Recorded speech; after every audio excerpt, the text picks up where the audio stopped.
الحمد لله وكفى وسلام على عباده الذين اصطفى أما بعد فأعوذ بالله من الشيطان الرجيم بسم الله الرحمن الرحيم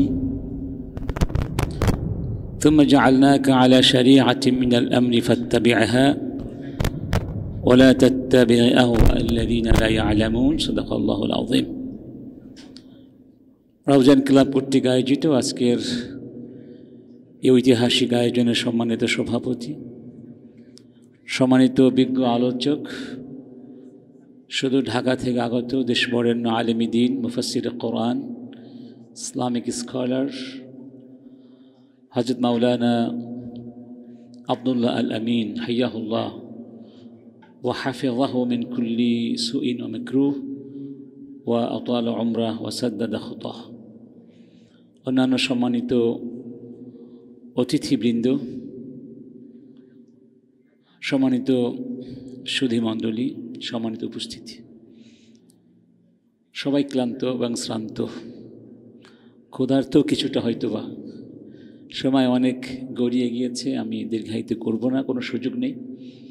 তদুপরি আমার পূর্বে যে দুজন ব্যক্তি আলোচনা করেছেন, তাদের আলোচনার মাধ্যমে আজকের বিষয়টি আমি আশা করছি পরিপূর্ণভাবে ফুটে উঠেছে। একেবারে সবগুলো বিষয় তারা আলোচনার মাধ্যমে তুলে ধরার চেষ্টা করেছেন। আমাদের সম্মানিত ফারুক ভাই এবং আজকের মেহমান জনাব আব্দুল আলামিন ভাই, এখন শেষ পর্যায়ে এসে আমাদের সামনে যে প্রশ্নটি আসে তা হচ্ছে, আমরা এগুলো আসলে মানব কি মানব না। সহজ কথা, নিজেদেরকে প্রশ্ন করতে হবে, আমরা এগুলো মানব কি মানব না। যখন বারবার প্রশ্ন করা হচ্ছিল আলোচকদের পক্ষ থেকে, সবাই কিন্তু ইতিবাচক সাড়া দিয়েছে এবং মাহফিলে লক্ষ লক্ষ মানুষ যখন প্রশ্ন করা হয় ইতিবাচক সাড়াই দেয়, কিন্তু ভোটের পরে দেখা যায় ইসলামের পক্ষে ভোট কম পড়ে। এই ওয়াদার কোনো অর্থ নাই। যদি আমরা বিশ্বাস করি যে আল্লাহর বিধানের মধ্যেই আমাদের শান্তি আছে এবং সেটা বাস্তবায়ন করা ফরজ, দেখুন ঐচ্ছিক বিষয়, অপশনাল কোনো বিষয় নয়, নামাজের মতোই ফরজ বিধান, তাহলে সিদ্ধান্ত নিতে হবে এই বিধান প্রতিষ্ঠার জন্য আমার পক্ষে যা করা সম্ভব আমি সবটুকু করব। কে কে এই মর্মে আল্লাহর সাথে আমরা আজকে অঙ্গীকার করতে রাজি আছি? একেবারে মন থেকে অঙ্গীকার করছি ইনশাআল্লাহ। কারণ আসলে আমরা অনেক মানব রচিত বিধান দেখেছি এবং আমাদের অভিজ্ঞতা মোটামুটি হয়েছে অনেক। মানুষের বিধান দিয়ে শান্তি এসেছে? সত্যি করে বলুন, চুরি বেড়েছে না কমেছে? চাঁদাবাজি, দুর্নীতি, ঘুষ, পারিবারিক অশান্তি, ভেজাল ব্যবসা, কোনটা বাড়িয়ে দেখুন। যদি আমরা সত্যি সত্যি চাই ন্যায় বিচার, শান্তি, সফলতা, তাহলে আল্লাহর পথে আমাদেরকে ফিরে আসতে হবে। এর কোনো বিকল্প আছে? এই সত্য আমরা অনুধাবন করতে পারলে আজকের আলোচনা সার্থক ইনশাআল্লাহ। তো আমি এই পর্যায়ে দু একটি কথা একটু ব্যাখ্যা করতে চাই আমার ভাইদের, কারণ এখানে অনেক ধরনের মানুষ আমরা আছি, যাতে করে ভুল মেসেজটা না যায়। ফারুক ভাই একটা কথা বলেছেন যে যদি মা বলে যে বাইরে বৃষ্টি হচ্ছে, ঝড় হচ্ছে, ভয় ভীতি আছে, নামাজ পড়তে যেও না, এবং এই প্রেক্ষিতে তিনি বলেছেন তাহলে আমাদের স্ত্রী তগুত হয়ে গেল। আসলে উনি কী বোঝাতে চেয়েছেন? যদি মা বাবা সন্তানকে নামাজ পড়তে বাধা দেয়, তাহলে তারা কার বিধানের পক্ষে দাঁড়ালো? সেই প্রেক্ষিতে তাগুত হবে। কিন্তু ইসলামের মাসালায় বৃষ্টি হলে জামাতে নামাজ না পড়াও জায়েজ আছে, যেন ভুল না বুঝি। ঠিক, মানে বৃষ্টির কারণে মা নামাজে বাধা দিলে মা তাগুত হয় না। এখানে উদ্দেশ্য কি? অন্য কথা ক্লিয়ার হয়েছে না?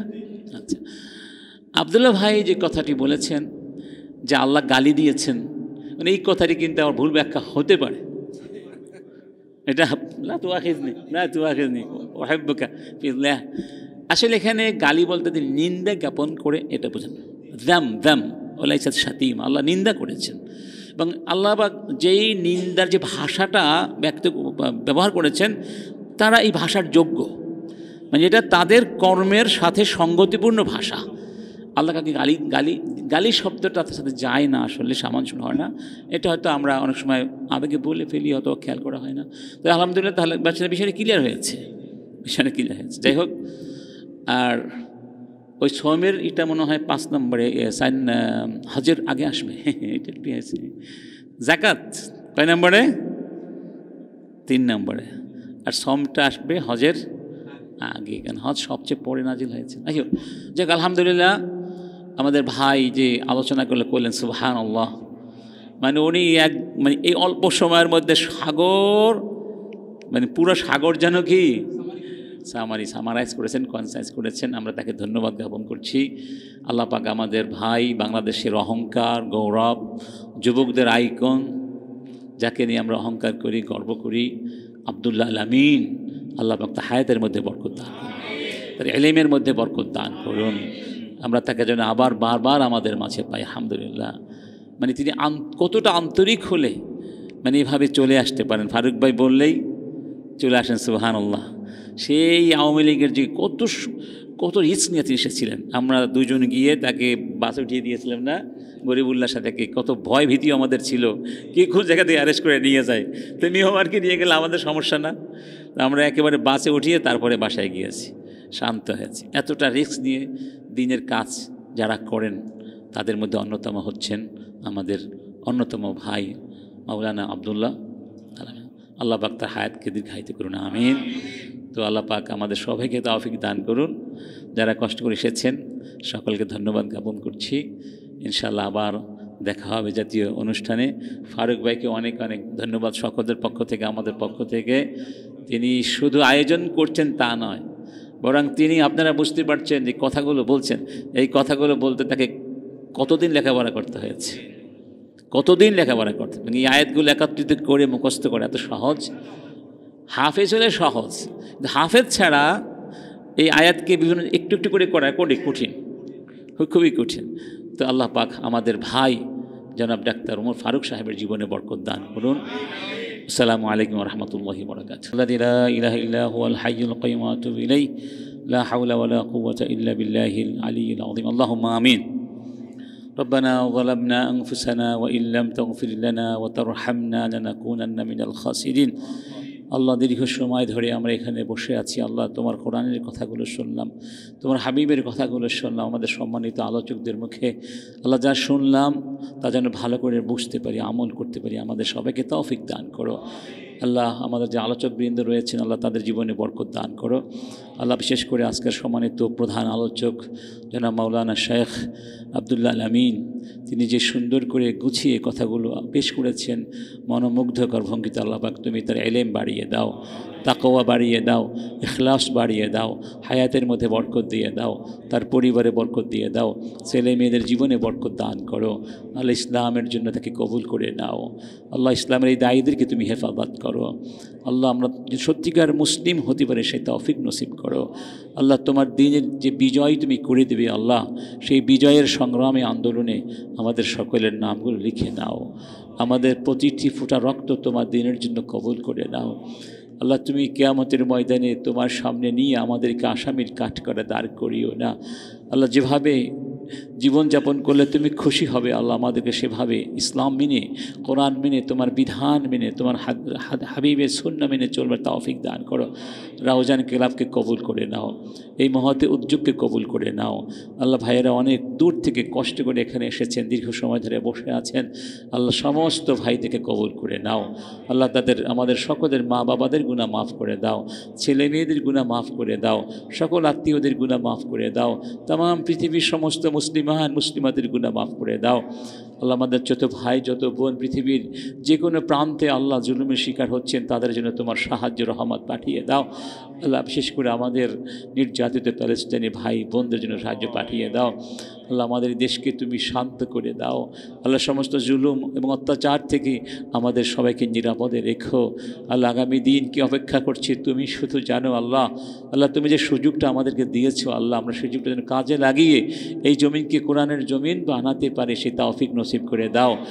কোরআন বিরোধী, ইসলাম বিরোধী সমস্ত চক্রান্ত ষড়যন্ত্র নস্যাৎ করে দাও আল্লাহ। আমাদের ভাই জনাব ডাক্তার ওমর ফারুককে কবুল করে নাও, তার ইলমি গবেষণা কবুল করো আল্লাহ। তুমি তাকে কোরআনের হাফেজ বানিয়ে দাও আল্লাহ, দিনের জন্য কবুল করো, দিনের জন্য তার সমস্ত খিদমাতগুলো কবুল করো আল্লাহ। তার ছেলে মেয়েগুলোকে মানুষের মতো মানুষ বানিয়ে দাও আল্লাহ। আমার ডানে বামে সামনে যত মুরব্বী রয়েছেন সবাইকে কবুল করে নাও, সবাইকে কবুল করে নাও।